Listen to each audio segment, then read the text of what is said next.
I have to turn all of my sounds back on. Hello, everybody, and welcome to today's talk back with all of our artists this afternoon. Yeah, everybody, hey, wave hello. We're so excited that we're all here. Um, Great. Yeah, we have a handful of our playwrights and some directors and some of our actors, so I'm super excited to get started. Just so we can all see who is who, we will have everybody go off screen, and then when we talk about your production, we will have you come back on. And if in the interim you can stay muted as well, just so no random noises get picked up, that would be great. And I'm going to pass the microphone over to our artistic director, Maria Caprile, for just a moment. Hi, everybody. Thank you so much for being here. We are really thrilled with our 810s production this year. This is our third year doing 810s in Tucson, and this year has been our most successful artistically by far. I'm really, really happy with it. Um, we had more readers than we've ever had before to vet the plays. I don't know how much you all know about this, but we put out a submission invitation to all of the US, and we asked people to send us 10-minute plays, and then we choose the top 300 of those, the first 300 that qualify, that did everything correctly, and then we read them all. So we have this big group of readers that's like, gosh, this year, how many was it this year? 20 some? It was pretty impressive. Anyway, so our readers read all the plays and scored them, and then we took the top 50 of those scores, and the ensemble read them, and I read them, and then we had a lot of discussion and picked 8 of our favorites. I can't say our 8 favorites because there were so many really good plays, but 8 of our favorites that we thought would go together and make a beautiful evening of theater that's really varied and has sort of something for everyone and a lot of different voices. Um, we have, I guess, at least 5 of our playwrights here today. I'm going to tell you all now. The reason I keep looking up is because I dropped my computer and I broke it. So the screen is broken. So the only way I can see the screen is because it's plugged into my TV up on the wall. It's really stupid, but that's what's going on. So anyway, so I'm not checking the baseball scores or anything like that. I'm really here with you. Uh, China and Samantha did much, much, much of the actual production of the plays this year. And so I'm going to turn it over to them to talk about what they saw and what they did. We saw all the plays. Yes, we did. Yeah, I mean, it was Of course. it. With 9 shows, it was a lot of just a lot of moving pieces, and so we had a lot of different correspondences. We did our best on our end to communicate as much as we could to our directors and actors and playwrights, and then the same, like, a lot of them were communicating back, and it was really fluid that way. It was really great. We did end up, and maybe Sam wants to talk a little bit more about this, but we kind of split up the actual production process and in the back end of things among 3 people. And so we were each kind of assigned to a handful of shows. So maybe Sam can Yeah. chat a little bit about that. So we did have 9 plays. So between the 3 of us, and also a few of our directors, actually, we were able to um, solely, I can't even think of the word, focus on only 2 or 3 plays at a time ourselves. So we were able to give a lot of individual attention to the plays this year as producers and designers. Our other designer couldn't be here today, but that was Mike Saxon, and he was super helpful and wonderful. But it's And we're his so grateful to birthday, him. so we'll It's give also him a his pass. birthday. Yeah. So we're going to Happy let birthday, that one Mike. go. So the process was really great. I actually helped produce last season's 810s that we did online, the first year that we did it online. and we were able to learn a lot that summer. And I think we were just super excited to bring forward what we had learned and really knock it out of the park this year. And I'm so grateful to everybody that was involved, the playwrights, the directors, the actors, Maria, China, Mike, everyone was just so wonderful. So that's the last time I'm gonna say thank you so much so I don't cry. Yeah, I wanted to say when we did this last year, we did it online as well, and we did not know what the heck we were doing. We had no clue how to use Zoom. I think like 2 people in the ensemble had ever used Zoom before. We did not know what we were doing at all, and we had to do it. We had to do something. The whole world had shut down, and we had all these scripts ready to go. They were all cast, and we said, we're just going to figure this out. So we figured it out, and Sam was an enormous part of that. Enormous. And we did the whole thing and just streamed it on YouTube because we couldn't figure out how to ticket it. We had no idea, but we truly did not know what we were doing. And it still came out pretty darn good. I was pretty pleased. But the step up between last year and this year, now that we've had all season to really learn and grow in Zoom theater, and if you've seen any of our Zoom productions this year, they're beautiful. We really learned a lot about how to design for Zoom and how to work in Zoom and how to rehearse in Zoom. And we've been pretty pleased with everything that we've put out this year. Yeah, and it was useful that Sam was the production manager and designer for the first show of our season, Consolation.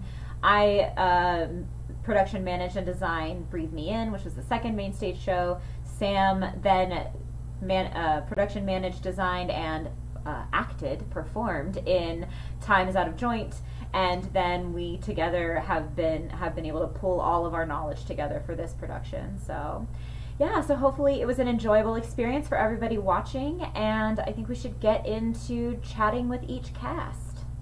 Yeah. Absolutely. All right, awesome. So we're going to start in chronological order.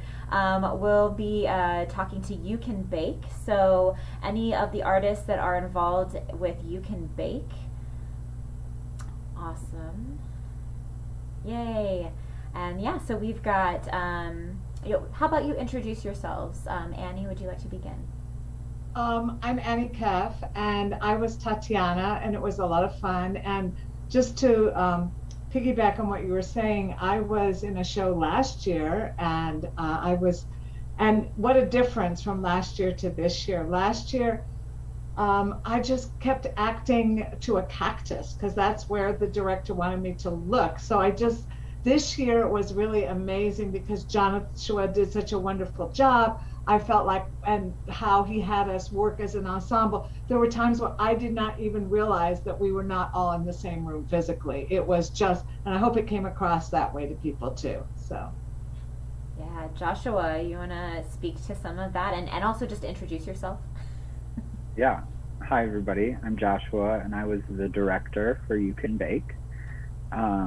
And yeah, I really enjoyed directing this piece. It was a 10-minute play that was written for Zoom, so I was kind of fortunate in that sense that the context and situation that the characters were meeting in was on Zoom. So I enjoyed playing with some of that perspective of the audience, and we talked a little bit about design, Winding Road, amazing.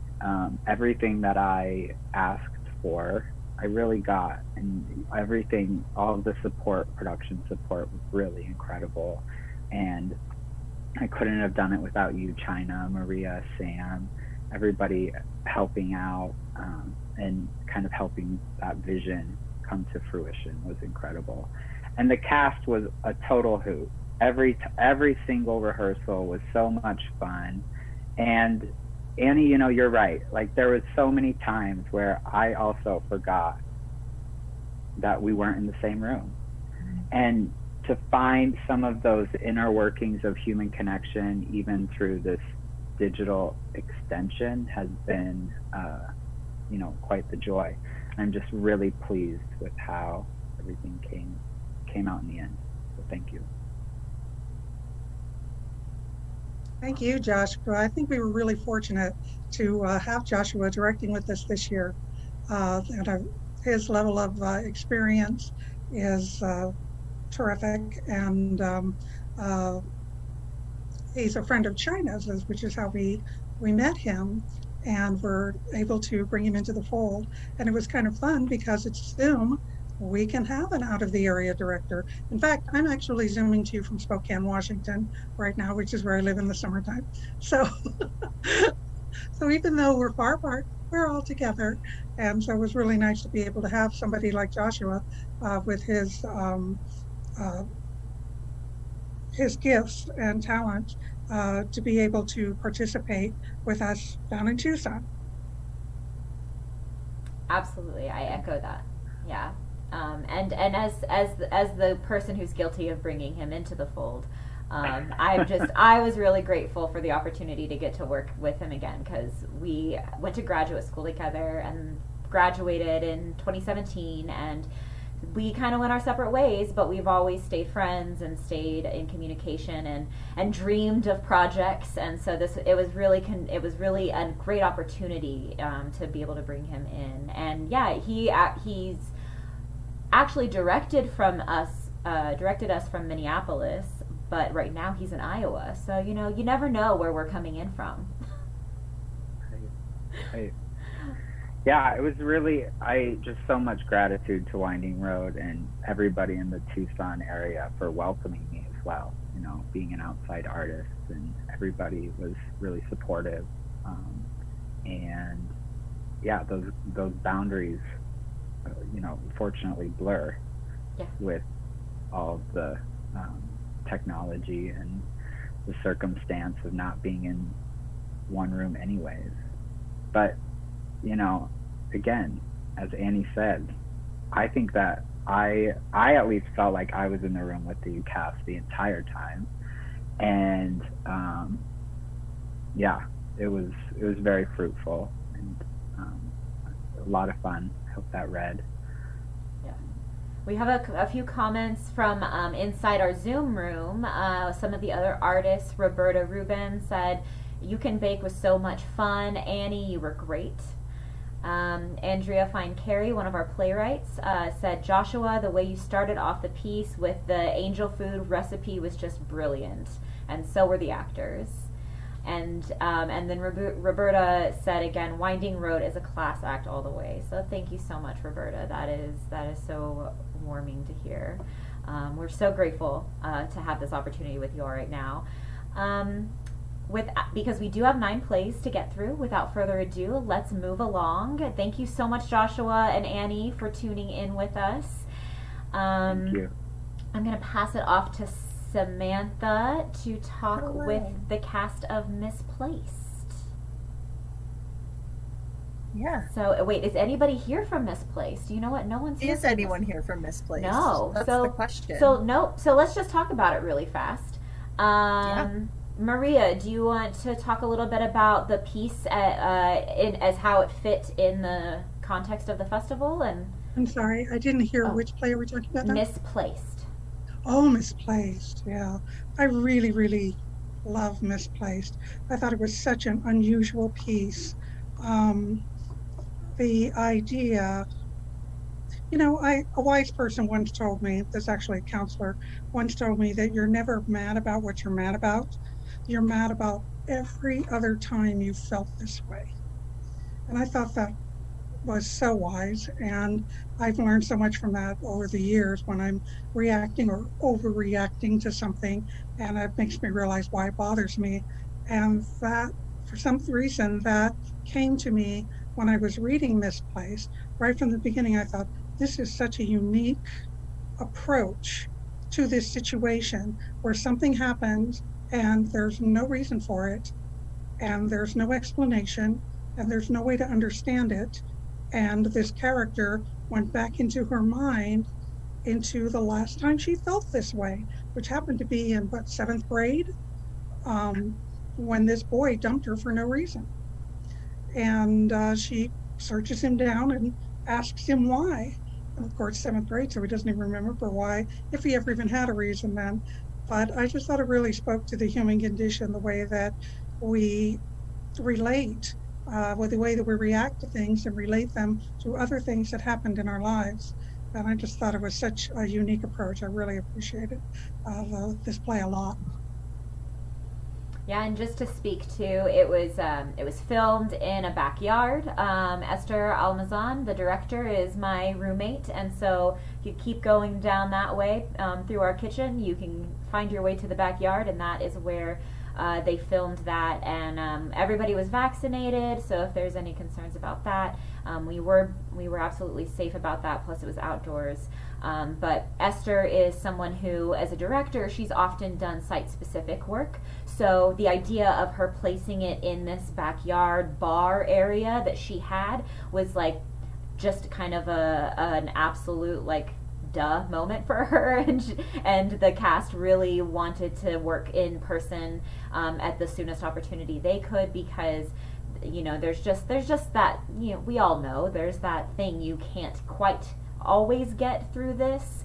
Despite the success of something like You Can Bake, there are some real emotional moments in Misplaced that really do require some of that in-person interaction, and that cast was fortunate enough to have some of that. So thank you to Hang on a Misplaced. second. I wanted to say that we should be mentioning the authors of all these plays, Yes. if we haven't been doing that. Yes. So You Can Bake was by Andrea Apteker in Cambridge. Yes. Hilarious, silly play, and you should see it if you haven't. It's super fun. And Misplaced was by Cassie M. Sanic. I hope that I'm not pronouncing that correctly. And she is out of Framingham, Massachusetts. Yes. Thank you for catching that. Thank you. Perfect. So let's move on to the next show, which was Top Shelf Tolstoy. So Sam, you're I in will that. take it away. So wonderful. So I'm going to actually pass it off because we do have our playwright here. So I would like him to start. So hello. Hi. Hey. Thank you for joining us. So great to meet everybody. So awesome to be here. Greetings from New York, Queens specifically. Wonderful. I'm so glad you're here. Nice to meet you. Very exciting to meet you. And then we also have Tyler, who, I'm just going to give it to you guys. You guys can introduce yourselves. Sure. I'm Tyler Gustellum. I was the director. And I'm Kendall Gustellum. I played Crystal. And then I was also in it. My name is Samantha Severson, and I played... I'm super funny, I know. I played Erica. And then we have Jake Montgomery, who played Tyler, but he's unfortunately not able to be here today. Yeah. So, Max, I would just like to hear any feedback. I don't think we got to see you the opening night talk back, obviously, because you are 3 hours ahead of us. And so I hope that you've been able to see it since then. And I would just love to hear any comments, anything you wanted to share with us. Yeah, I did see it, and thank you to all three of you, and to Jake, who's in absentia. Yeah, I thought it was awesome. This play has been done sort of in live kind of theater format. I've seen it that way, so I wasn't sure how it would actually work in this kind of. But I think you guys completely delivered it. I mean, because like the bar, like backgrounds and like, the conceit of like the pans passing the drink and stuff, it was completely believable. And it made me laugh, which is tough to do with my own lines, but I was completely there for it. So yeah, awesome job. Yeah, I Well, wanted thank to you. mention Tyler is a member of the ensemble, so he's been working with us all season long in Zoom and working with Zoom. He directed one of our readings in Zoom, so he had a good feel for how to make it work on Zoom. Because you're right, Max, that you know these plays, you wrote them to be done on the stage, you've seen them be done on the stage, and like, how's this gonna work? That's what we spent this year figuring out how it works. So Yeah, I'm glad like, you enjoyed it. just all across the board, I was really impressed by all of the plays, how they were done, and just adapted this format. You guys have figured it out, which is amazing.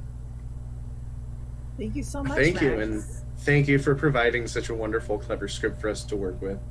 You're absolutely right. It would have been electrifying on a live stage with an audience, I think. but I was really glad that we got to work on it nonetheless. And the actors, I want to thank them for just being so fantastic and embracing the material and being willing to play around and not be embarrassed and just let the piece be exactly what it needed to be. It was awesome. So thank you to you guys too.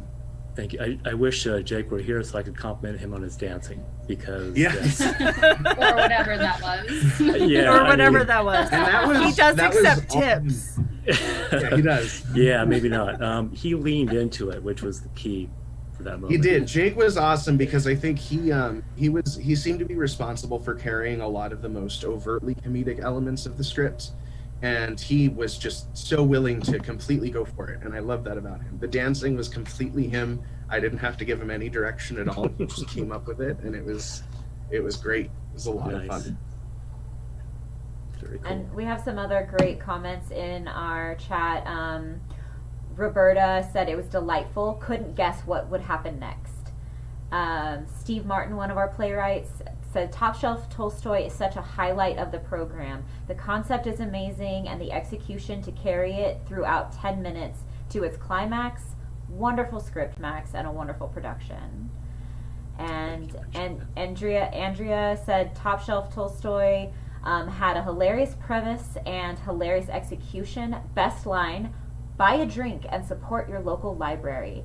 Which I think that should just be a general rule. Like, can all the bars just start funneling their bar funds towards the arts and the libraries and public services? Like, where is that model in our Congress proposals? Like, come on. Anyway, I digress. And then Robert, one of our other playwrights, said, I agree with Steve and Andrea. Brilliant idea for a short play, brilliantly executed. And Madison said she actually read it in her playwriting class. So that's really interesting. You mean last year? Yeah, Madison, can you Can you elaborate on that? Yeah, can you put your mic on real fast and just tell us what and how? Yeah. Last year, my last semester at Pima, I was in a playwriting class. That's how my show got into this. And we had to read a bunch of 10-minute plays just for like practice and to learn from them, see how to like write a good plot within 10 minutes. And this is one of the shows I picked to read, so it's really funny that I ended up like being in this thing with that. Yeah, that's fabulous. So cool. Oh, that's awesome. Yeah, that's super full circle. I love when that happens in life. Yeah, full circle. I love it. Awesome. Yay. Well, awesome. Yeah, so Kendall, Tyler, Max, thank you all so much. And thank you for your feedback. And again, it was so much fun working with Kendall and Tyler. I love Kendall and Tyler. I've worked with Tyler in the past, obviously, because we're in the ensemble together. And I was super excited when he told me that Kendall was going to be involved. And so I love you guys so much. We love you I've too. been meaning to tell Kendall how impressed I was. This was your not only Winding Road debut, was this your acting debut as well? It's pretty much in Tucson. So it was definitely interesting because I haven't really done anything since probably around high school. And so that was almost 10 years ago at this point. And so to shift back into acting and then for it to be a Zoom thing where they're like, just stare at that spot on your wall and that's Tyler. That one is Erica. It was a big transition, but it was so exciting to be kind of back in it. And I feel like the character of Crystal is just really relatable in that, you know, I feel like everyone has those people that you deal with at work where you want to just be able to be like, hey, buy a drink next time, help us out, right. Okay? Instead of being rude. So it was nice to be able to live out that moment. It's cathartic. Nice. Well, congratulations, you were great. And Max, I should mention also, who is not a first-time actor, but it was his first time working with Winding Road. So it was great to work with you too, Max. I hope you're seeing this sometime. Yeah. Awesome. Yeah, thank right. you all so much. Yeah, let's keep on moving, shall we? By the way. Thank you guys. Thank you, Max. Thank you. Thanks a lot. Great to Thank meet you so everyone. much. Bye. Thank you so much. So we are on to the offering. And I know we have our playwright here. And I think you're the only one to represent your production. Oh no, when Roberta. Oh my gosh, Roberta's like the one that's been filling up our chat, and I'm just like, who else is here? Who's that? Who's that? I knew you were Hard to here, forget Roberta. Roberta. Hard to recognize her in real life compared to her character, Ellen, because she looks so different. Yeah, I had to use makeup to put on wrinkles, and it was a sad awakening. And I resolved that when I hit 70, I'm getting a facelift.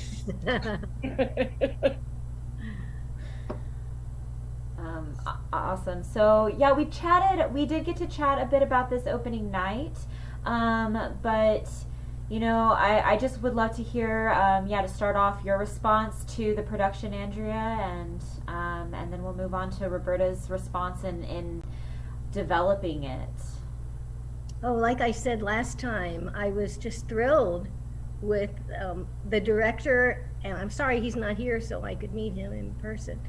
And the performances, both of them were so strong. In Rose's case, the honesty and the vulnerability that she brought to her role as Ellen was the perfect foil for the actor Louise, who played Tessa, to show her evolution from despair to anger and ultimately to empathy for Ellen. So it was just delightful for me to watch that. And I think Jay, I think that's how he pronounces his name, the director's choice of the music to introduce and wrap up the play was just spot on. His the set and the costuming, it just exceeded my expectations. So all around, I was just very, very happy with it. Yeah, and how about you, Roberta? What was it like working through that this material? It's really heavy stuff. This was a very difficult story to tell, and a courageous story to write. And both Louise and I really wanted to do it justice, to bring it the gravitas, but also, as Andrea said, the vulnerability and compassion from both women. It was a journey, and for me it was a profound experience, going through, getting into this character, because for Ellen, this was the first kind of real reality that she ever faced. I mean, it's one thing to see it on the news, but to be standing up close to Tessa's raw grief was an awakening for her, and she would have been very happy to just run like hell, but she started the mitzvah, and a mitzvah has to be completed. And so she also showed great courage in facing down this unimaginable grief. So as usual, a part sticks with me for a long time, so I was talking like this for at least 2 weeks. Yeah, I was gonna say, you finally shook it. I finally shook it. You finally shook it. No, awesome. Have some soup, darling. You're too skinny. We have a few comments coming in from some of our other playwrights. Robert said The Offering was one of my favorite pieces in the festival, not only timely but so emotionally honest, and it lent itself surprisingly well to the online platform. And Max said The Offering had such a natural progression from suspicion to a meaningful connection and a mutual understanding. It's a story that needs to be told.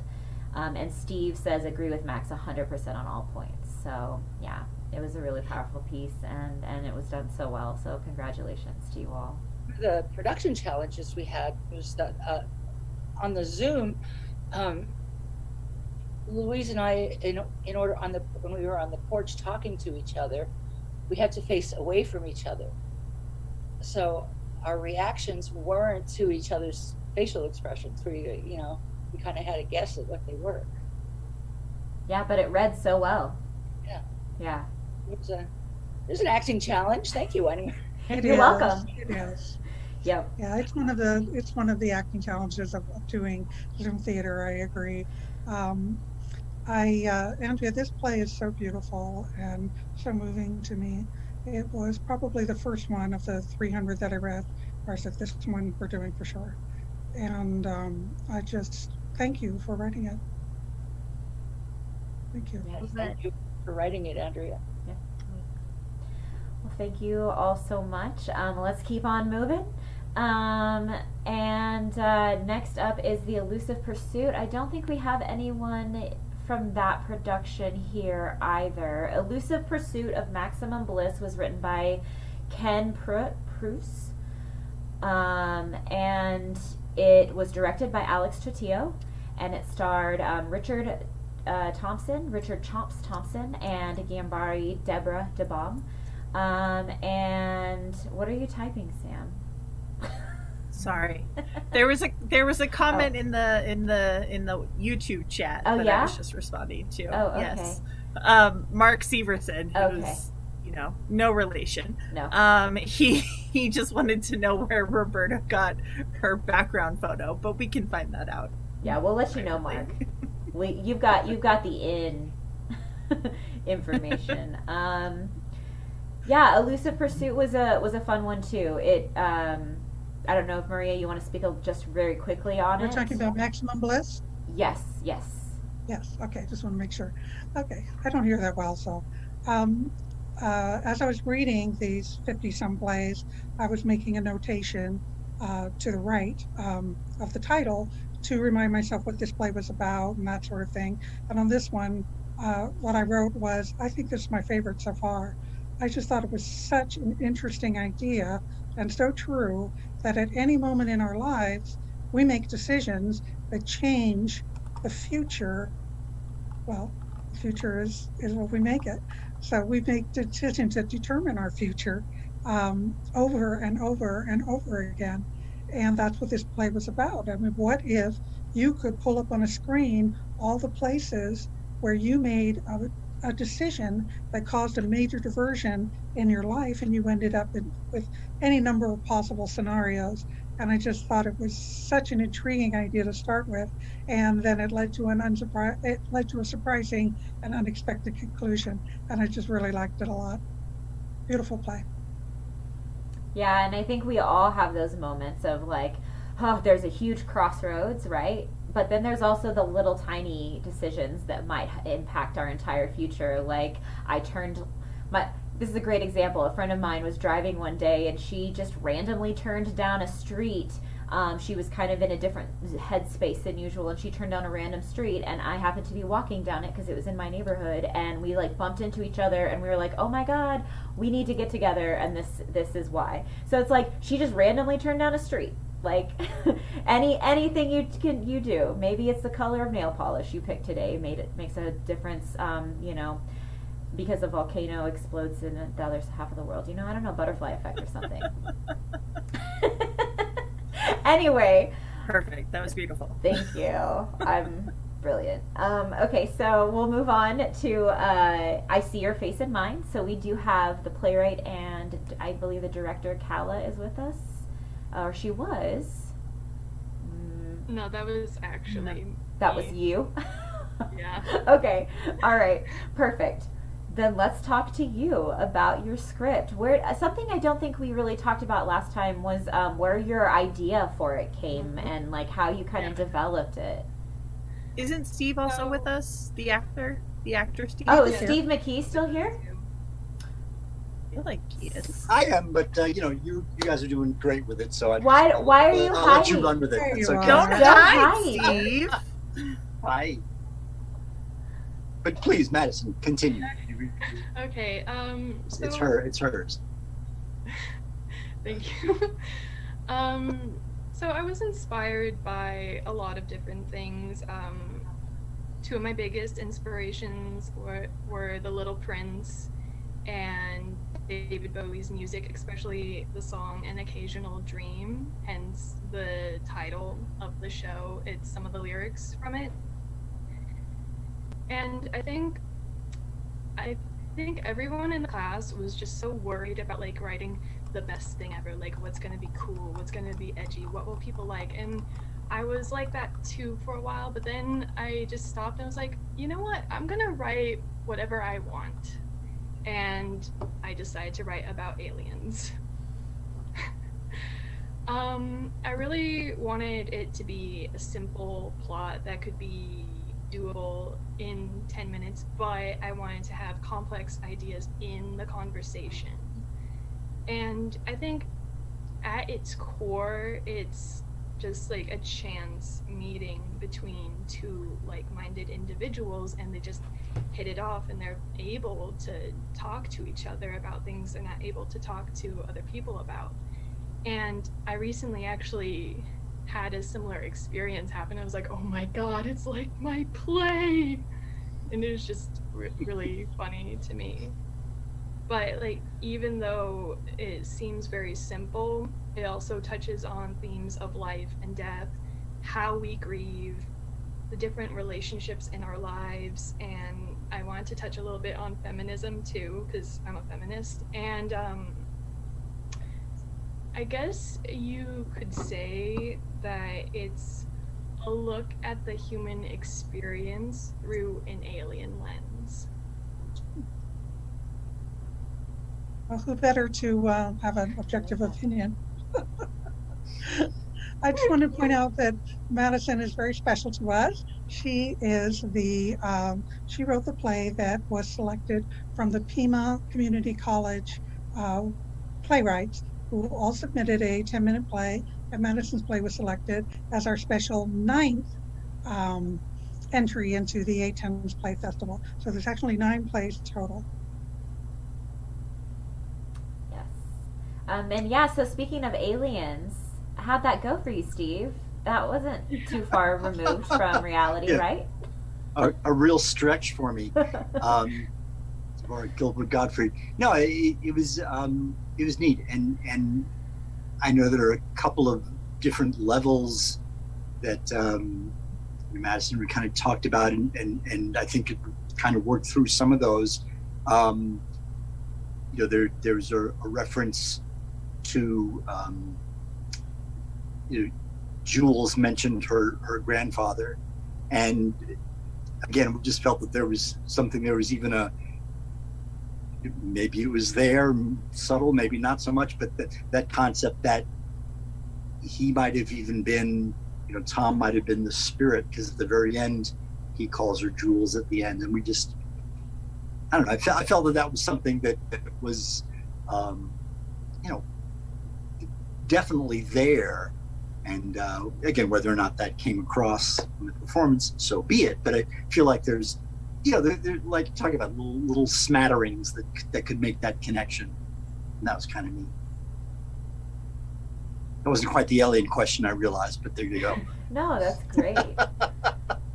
And whether it was an intentional piece or not, like the fact that, you can recognize it as an actor, that perhaps there were audience members that picked up on something like that, if it wasn't intentional, then that just shows that Madison was truly writing with inspiration that was from I'm gonna just say from the beyond, it's that concept of genius. Your genius is you're pulling it from some other realm, right? And so it just comes together in a way that you just can't help because it's just there.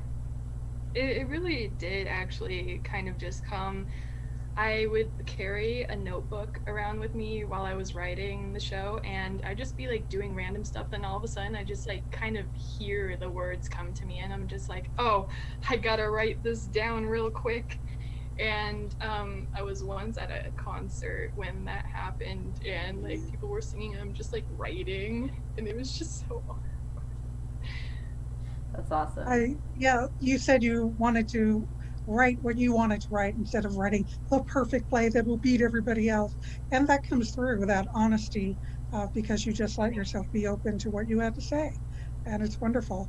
I wanted to mention also that Andrea is actually featured in an article in this month's Desert Leads. So if you go to our Facebook page on Winding Road Theater Ensemble on Facebook, which you should like and friend and all that stuff.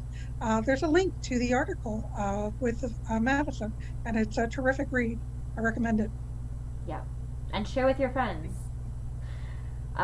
Great. So let's move along to. Thank you so much. We have comments before we move along. Yeah, thank you. So from the chat, Max did say, I think China needs a little bit of a break. Max said, I think that a two-hander is actually really tough to do well. Nicely done, Madison. The dialogue and relationship really crackle. Roberta said, speaking of aliens, ... And I'm not sure exactly what she meant by that, but it was funny. And then Robert said, this is a play that makes you really sit up and pay attention. Madison definitely has a future as a playwright. That is lovely. That's a beautiful comment. Roberta said Steve's acting was perfectly understated. He could have easily gone over the top with that character. And then Steve Martin said it's a really rich exploration, human experience filtered through alien eyes. It's easy to have concepts that are so different just spin wildly out of control, but Madison and the actors kept it grounded. So thank you all. Those are lovely, lovely comments. I'm gonna cry. For sure. Thank you. It's always nice when there's a bunch of writers in the room. They write the best comments. They really do. Awesome. Well, thank you so much, Madison. And Steve, you stick around because the next one up is Recipe. And so if we can have Robert join us. And then, so right before we jump on Recipe, just because there's a small delay in the YouTube stream, we did get a comment from Mark on I See Your Face and mine. And he said, this discussion goes into the previous idea that you don't know what the effect of something is going to be. You may write for one purpose and have a totally different one on your audience. And he's also a writer, just so you know. So, yeah. No relation. No relation. Awesome. All right, awesome. Well, thank you. So yeah, Recipe. Robert.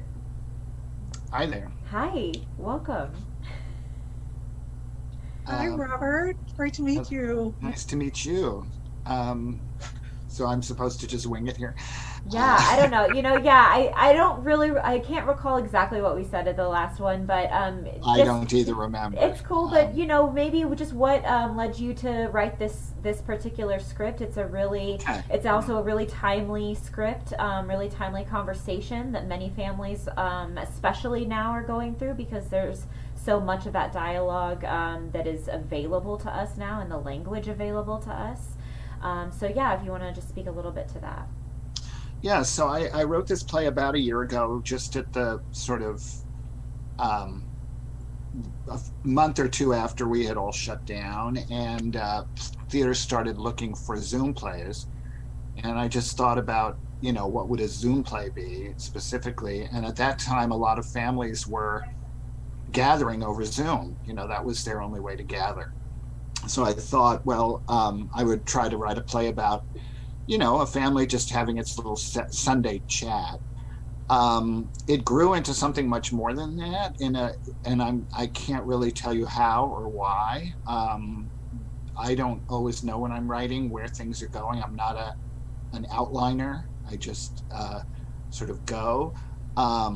So the twist it takes, sort of the whole, what has become the point of the play, the transgender issues, really came out of the ether. And I suppose, as you said, China, because it is something that is in the news and that is affecting so many people, it just suddenly, it really introduced itself into the play, I guess is what I'm saying, which is one of the fascinating things I think about being a writer, is that sometimes your characters do what they want to do, not what you want them to do. So, any other thoughts? And Steve, I didn't get a chance to thank you at the last whatever you call this thing. Talk back discussion. Steve actually contacted me in advance because it turns out we have mutual friends here in California. So, and the magic of Facebook, I guess, led us to one another that way. So, yeah, and I will say, that was another thing that I mentioned last time. This is the fourth time this play has been done. And it's wonderful for a playwright to get to see what each production brings to it, both not really as far as production values, because this play doesn't have production values per se, because people are just in their room talking on Zoom, but in the way the actors and the director interpret it, it's just great. And I told Steve, I think secretly he has the best part in the play, but I can say that because the other actors didn't come today. So. Well, I love how Steve's character comes in at the end, and it turns out that he was not clueless to everything all along, as did appear, and he has such a beautiful moment with his son. It's just really lovely. I really appreciated this play. I have a transgender sibling, and there's a process that you go through with your family to get here, and it spoke to me. Let's put it that way. I also wanted to mention that the director of this play, who isn't here today, was MJ Barbie, who is a student at University of Arizona, and also appeared in our winter production, Breathe Me In. If you saw that, he's a beautiful actor, and as it turns out, a beautiful director. Who knew? Yeah, no, I would agree with that. He did a wonderful job from my perspective. Steve. Yeah, if I could just offer one thing I was just going to mention about, and again, you hinted at this, Robert. I mean, the timeliness factor, obviously the topic is not just a Zoom thing, but the fact that it was a Zoom production, it's kind of a neat thing too, because here, again, the basic topic is timeless enough, but then, the Zoom thing, and I know one of the things we talked about in the rehearsal process was, okay, so,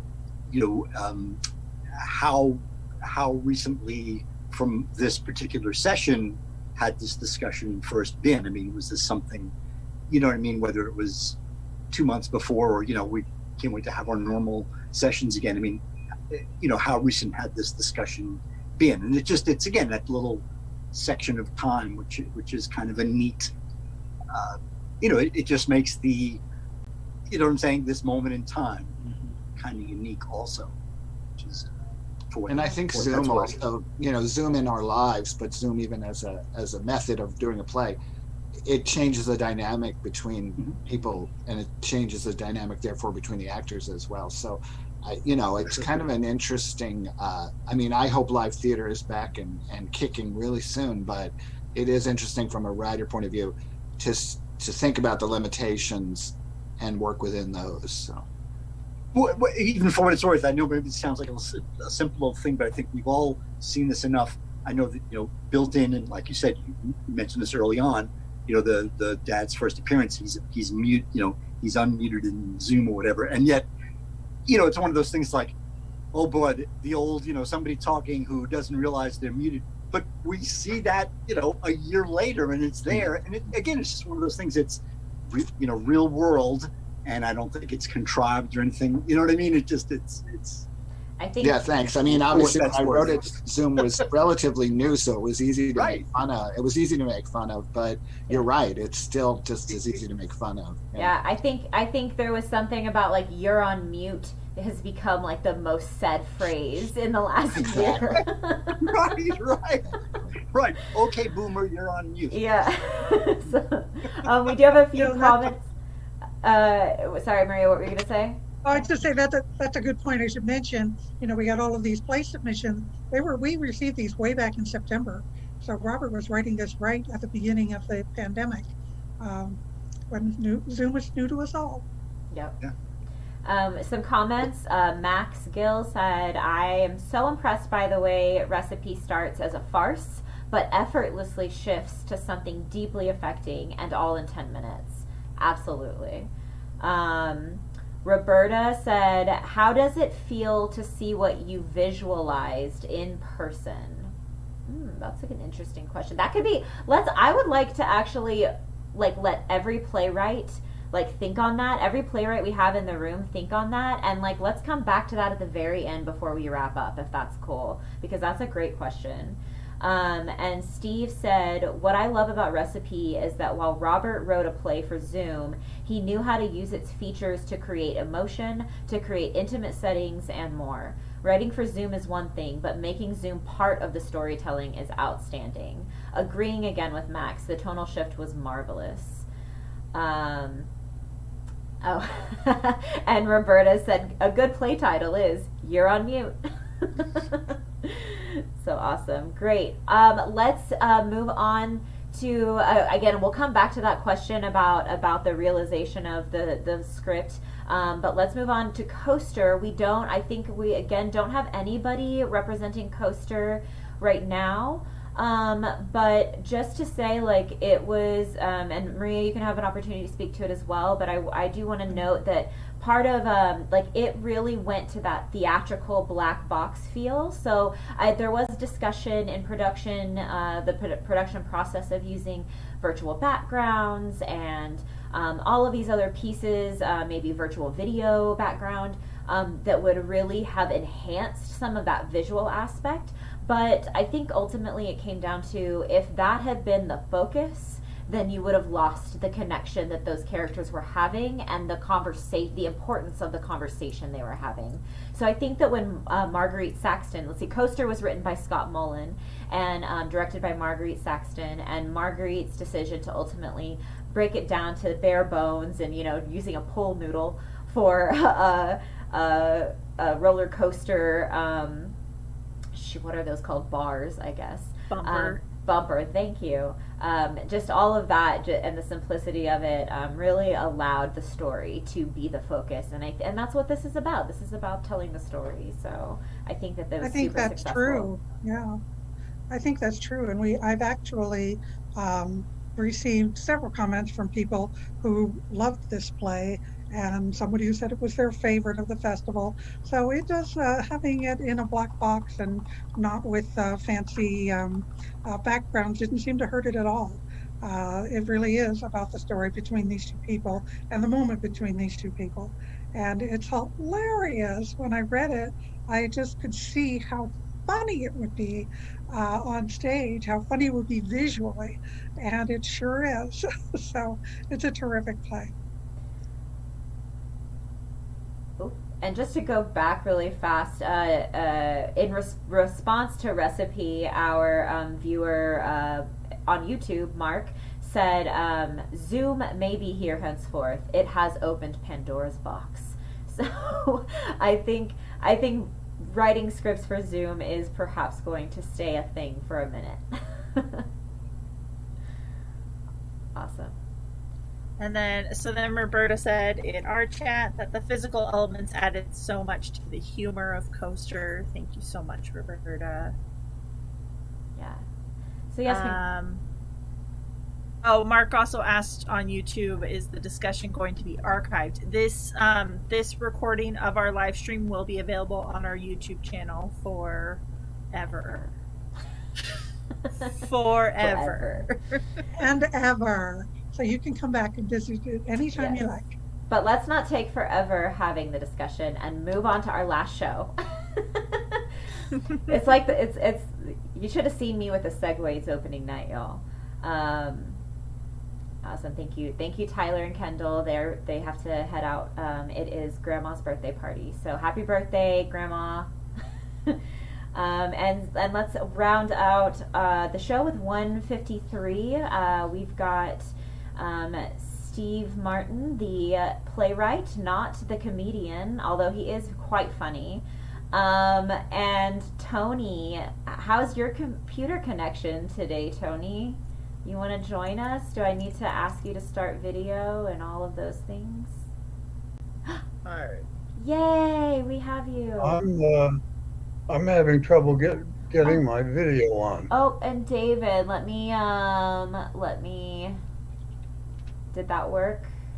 There we go. Perfect. Yay! Awesome. Sam, you want to take this one?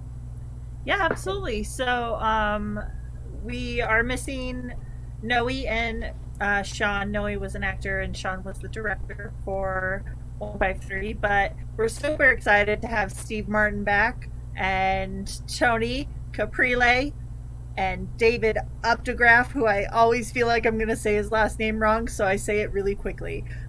So, gentlemen, please take it away.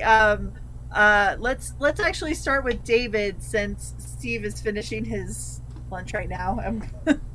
It's 6:00 here in Indiana. It's time to eat.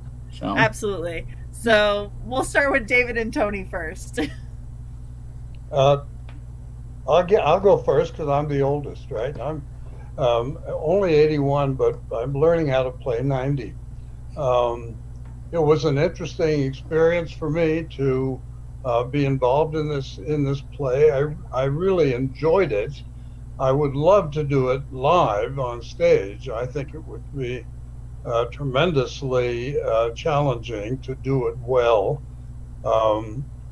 The Zoom kind of threw me for a loop here and there, but I think we got through it pretty well and kept it moving, and I felt good about the product at the end.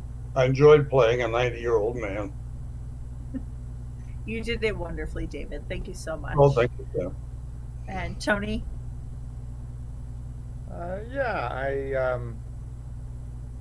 I guess I didn't find a whole lot different in the Zoom than in acting, except that you couldn't see the person necessarily or look at the person you were talking to.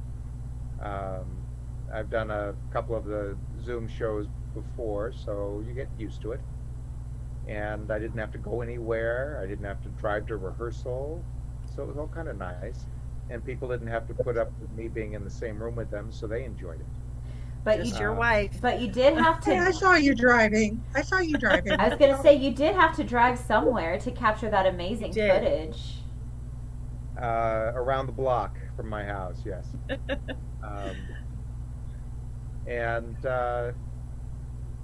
The journey was, for me, similar to journeys with other scripts. There was a lot to mine in this.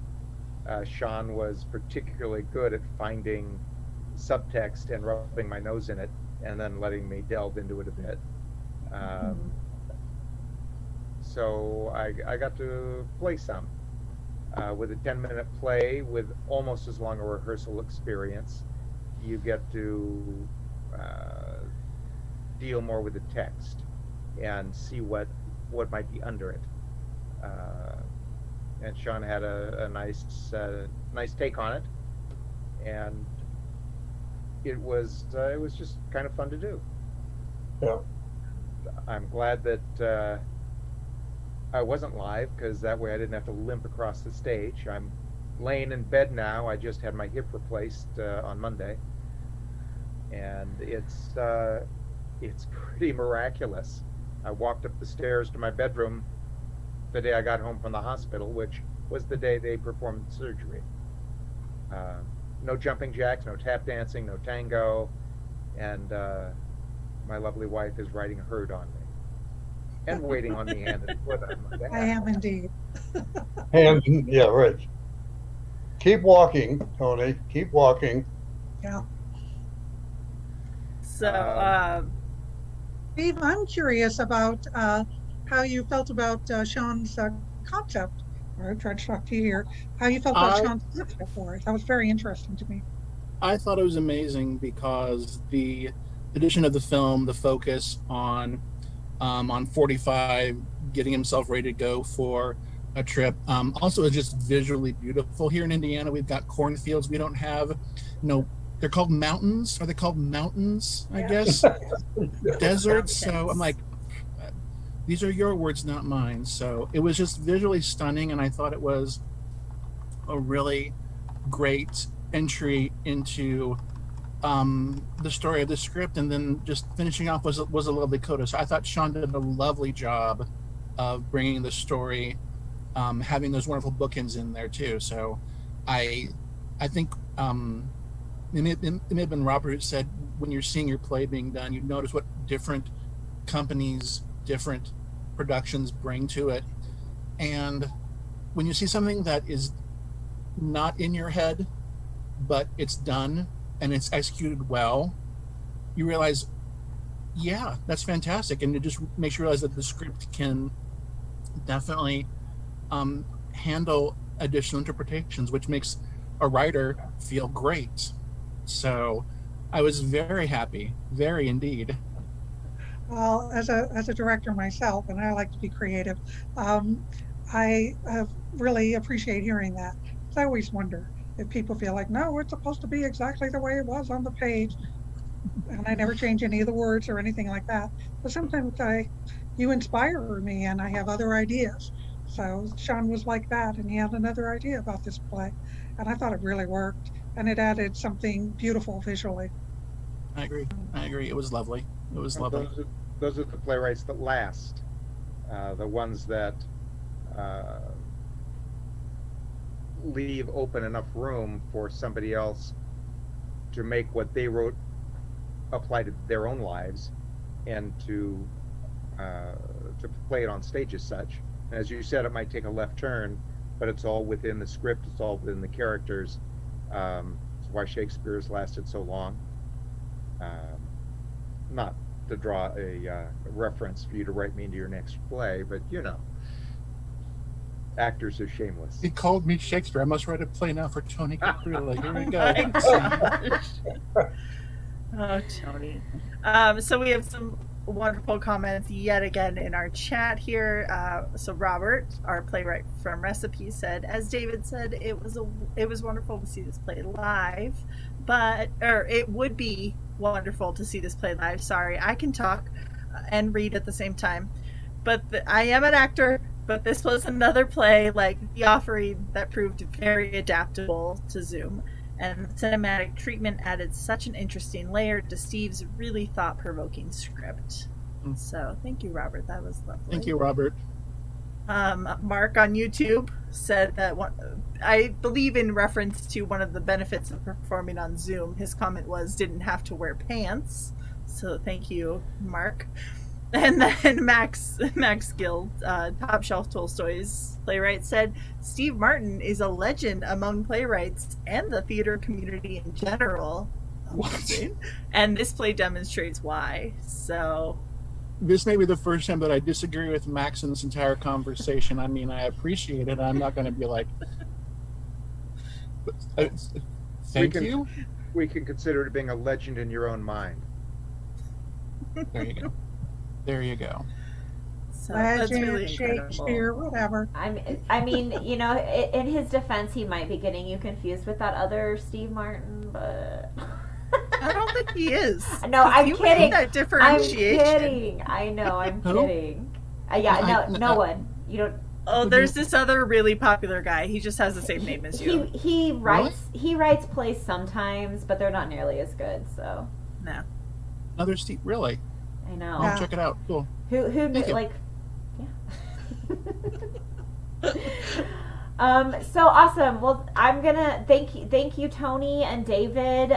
Steve, stick around. Let's bring our other playwrights back. So if Robert and Max and Andrea. Thank you, Tony and David. You both were great, along with Matt. Noah. You were fantastic. Thank you. Yeah. Thank you, Tony and David. Thank you. And Madison, if she's still here. Yeah, perfect. So let's go back, loop really fast back to this question. How does it feel to see what you visualized in person? And let's just start with you, Steve, since you are the first one on my row. How did it feel? At least in my experience, it is so rare to have anything that I've written produced. And that's not false modesty, I swear it is. There's, first of all, just joy to know that someone saw something in your script and they wanted to share it with their audiences. First of all, it's just absolute joy for me, and it's like great. And then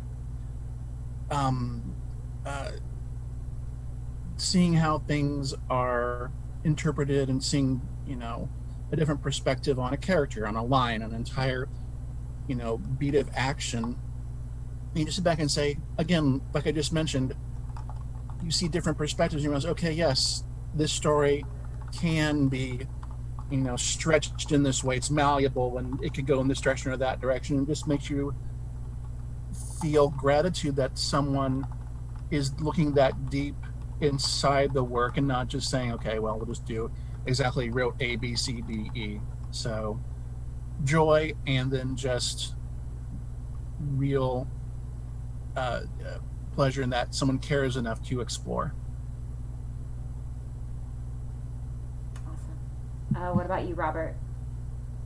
Well, of course, I second everything Steve said. And, I came to playwriting late after doing writing in lots of other genres. So when I saw and I haven't also had very many plays produced or even readings of very many of my plays, but I can say that when I had my first play produced, which was I think 4 years ago, I sat in the rehearsals, and there were times when I would just be kind of overwhelmed by what was happening on stage, and I would actually say to myself, I wrote this.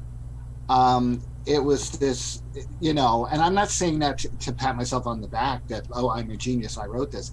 It's what the actors and what the production was bringing to it, and the fact that I, sitting at my computer, had plunked down these words, and then the artistic team just brought it to life and got what I thought I was trying to say. But of course, you never know you do. You never really know if you do until you see it produced or read or whatever. So it's pretty special when the stars align. Absolutely. Speaking of stars, Madison, our Tucson. Very similar to what they both said.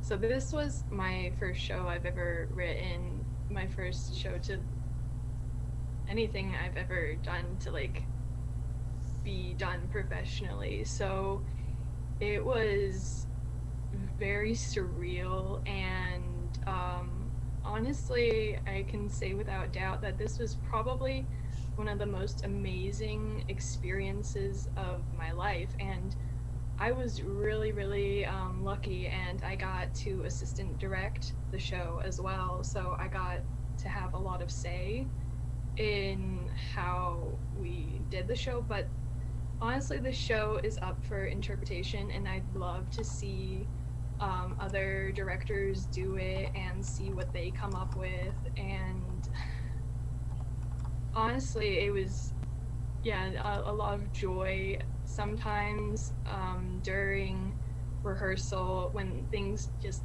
really click, I just have to stop and be in that moment. And again, oh my God, I wrote this. These are my words. People care enough to listen to what I have to say. It's amazing. Honestly, I'm speechless by the whole thing. Thank you for sharing that. We did get a comment from Mark Severson. I think he's comparing this visual, seeing your imagined show actually happen is the next step below holding your newly born child. So if you've had a newly born child, you might have some identification with that statement. And if you haven't, then that's okay. No. Max, I find that statement pretty bold, but whatever. Max, it's like eating really good Kentucky Fried Chicken before I talk about it. Oh, there you go. Best chicken ever. And not sharing it with anybody else. Yeah. Another thing, I was super humbled by the amount of work that Kala, I just wanted to talk about her real quick because I love her.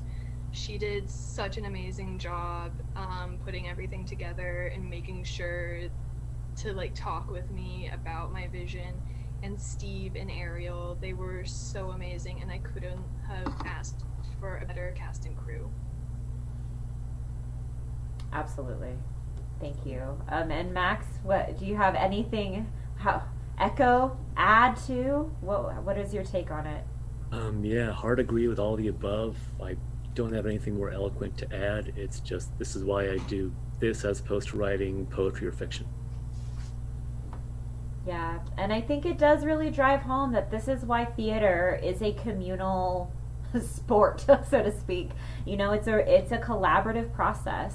It does start with a writer, but a director then has to have an idea, has to envision something. Actors have to tap into those characters, and then the director can help mold all of that. And you know, it again, when it's inspired, it becomes something that perhaps the playwright couldn't have even imagined themselves, and the artistry of it all just really gets amplified. And oh God, we miss doing it in the same space, don't we? Like, oh my God. We do. It really is a collaborative effort, and China was just talking about each person brings their own ideas to it, but we also affect each other. We really do when we're all working together on a piece. Somebody else's ideas and their energy, even it all comes together to create this thing that lives in the moment. It's a beautiful thing. Yeah.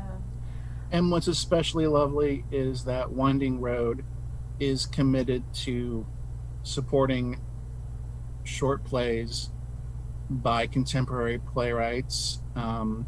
It's easy to say, well, we're going to do, you know, the classics. That's perfectly fine. It's easy to say we're going to be doing musicals. That's perfectly fine. But to have that outlet from Winding Road to say we're going to do, you know, new plays, short plays for the stage, and we see value in that, it really does mean a lot. So thank you all for, you know, having yet again another 810s in Tucson, and hopefully more in the future. We will, absolutely. Everyone else come back on really fast. This is our third annual, but that annual means more. So we actually recently met to talk about next season and our timeline for that. So we'll be releasing information on when those submission windows open. So please keep an eye out for that. And just another huge congratulations to absolutely everybody here. It was such a joyful process, and I'm so grateful myself that I get to share this moment with everyone too. And so thank you all for joining us today. Maria, do you want to make a quick little announcement? Oh, okay. I can make a quick little announcement. Just wanted to invite everybody to our gala. We've got a gala coming up on August 8th. So be watching for our website and our Facebook page and YouTube and all of that. And we will invite you all to join us. And during that, there's going to be an online event. And during that event, we are going to announce next season, which, as China mentioned, we are working on right now. What we're really working on right now is finding venues for our next season.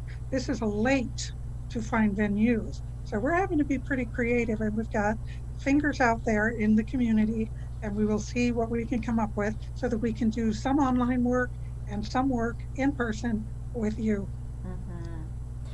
And we do hope that this stays with an online element. Whether we do a production of it in person or not, we want to be able to have this piece online because we do have playwrights from all over the country, and this is the only time during our season that we get to work with so many playwrights from so many places all at the same time. And it's just so wonderful to get you to share with us your experience of experiencing your own work, and we want it's to a be real treat. and for you to be able to share that work with your own communities from right here in Tucson. So we do hope that you keep an eye out for the future call to submissions. Tell all of your playwright friends to keep an eye out, and if you have the means and the time, please join us for our online gala on August 8th.